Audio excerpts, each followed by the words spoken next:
et la neige n'ont évidemment rien arrangé, mais ces trous et ces nids de poules sont autant de dangers pour les usagers de la route et surtout pour les motards. Et certains d'ailleurs sont vraiment en colère, ils n'en peuvent plus.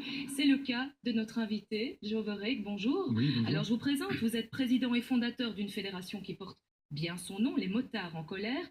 Vous portez plainte contre le ministre wallon des Travaux publics. Pourquoi? Oui, effectivement, nous avons une situation qui perdure déjà depuis beaucoup trop longtemps. Quand on voit que cette situation ne date pas d'hier, ça date des prédécesseurs de M. Di Antonio, donc nous avons eu l'époque de M. Dardenne.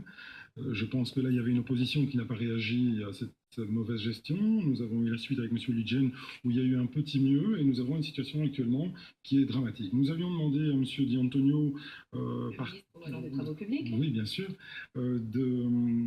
d'avoir une possibilité de pouvoir déclarer les dangers imminents nettement plus vite que de passer par une administration qui est très lente et qui va prendre un temps précieux, parce que le temps... Regardez votre papier, je précise que le papier que regarde monsieur, c'est la fameuse plainte qui va être déposée concrètement. Hein, oui, donc en fait, voilà, il y a une immunité parlementaire, et puis voilà, donc ça suit son cours, parce que à chaque accident de deux roues motorisées, il y a à peu près 10% de motards qui décèdent chaque année suite à des infrastructures défectueuses, 10% de trop.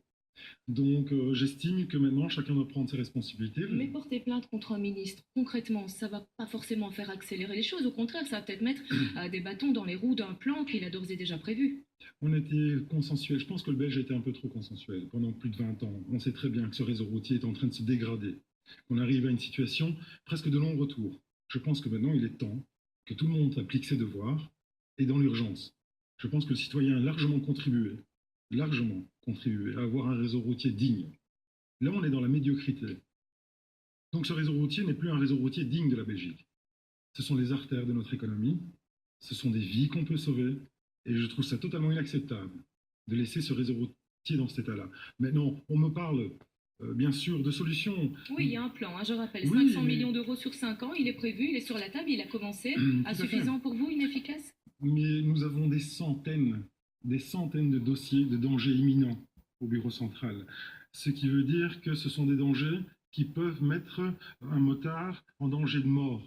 Donc, nous avions demandé au ministre Di Antonio de justement nous donner accès plus vite aux services justement concernés pour pouvoir remédier à ces dangers. Pour bouger les choses, voilà, si je vous suis bien. Voilà. D'accord. Eh bien, très bien. Merci en tout cas d'être venu sur ce plateau, Monsieur Verheeg, pour en parler concrètement. Et puis, vous avez peut-être découvert en direct hier dans ce 13h la pratique du cross